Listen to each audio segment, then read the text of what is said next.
Hey everybody, you guys probably don't recognize me anymore, but it's Jim. It's 11 p.m. and I'm eating Swedish berries. Nothing's changed. Happy Father's Day, by the way, to all our dads out there, Gord, Mark, and Hui, and whoever else there may be.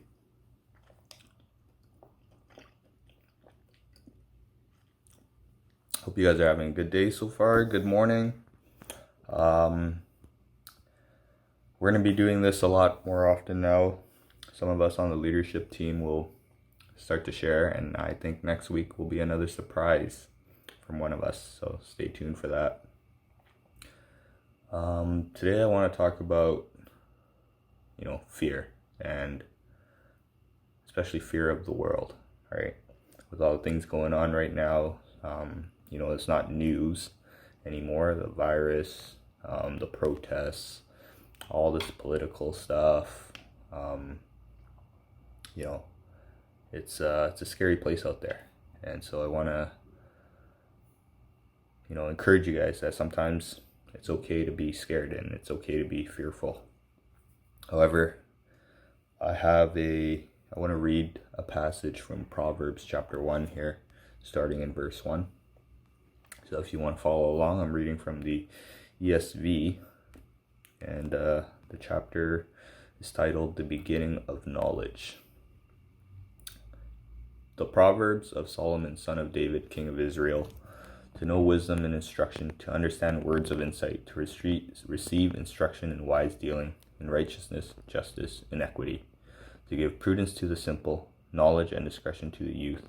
Let the wise hear and increase in learning, and the one who understands obtain guidance.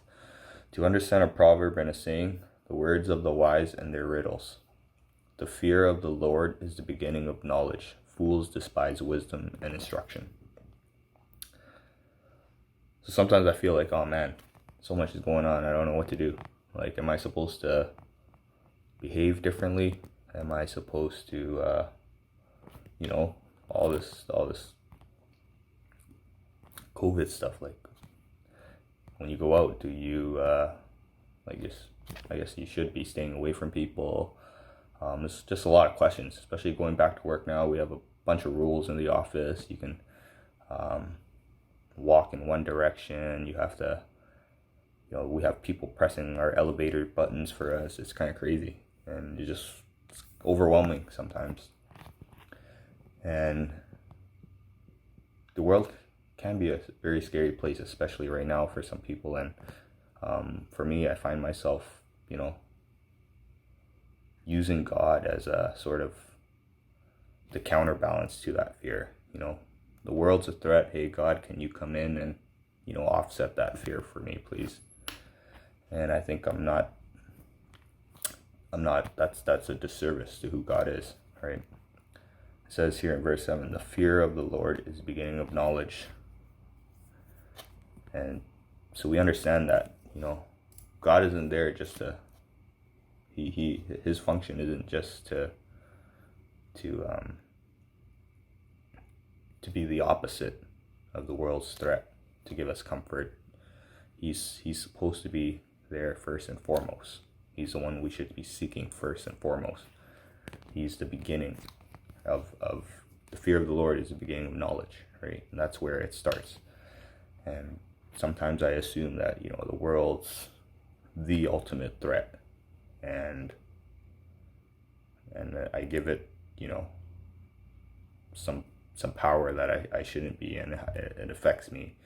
But we understand that it's just temporary. Everything on this earth is just temporary, right?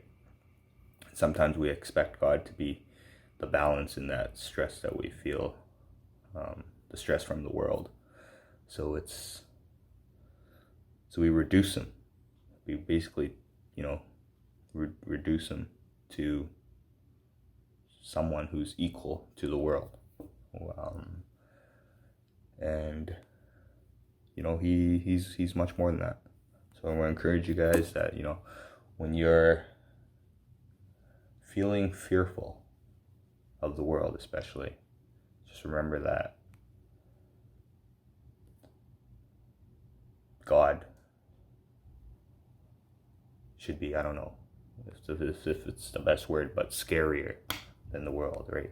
If you're going towards God, and you're moving towards God, and you understand that He's the beginning of all this knowledge and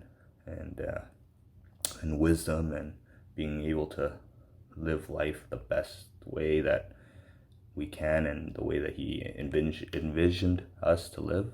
And if we go towards that, I feel like it's a better place than focusing on the world and how it affects, or how it scares us sometimes. So yeah, just hope you guys have a good rest of the day. Hope to see you guys soon. It'll be keep thinking about it. It'll be pretty. That first Sunday, once we're all together, it was gonna be pretty crazy. Yeah, I don't know what to expect, but I feel like it's either gonna be super exciting, or everybody's gonna be a little awkward and quiet, and I'm not used to it, right? So, but anyways, I do look forward to it, and again, happy Father's Day, and we'll continue with the service.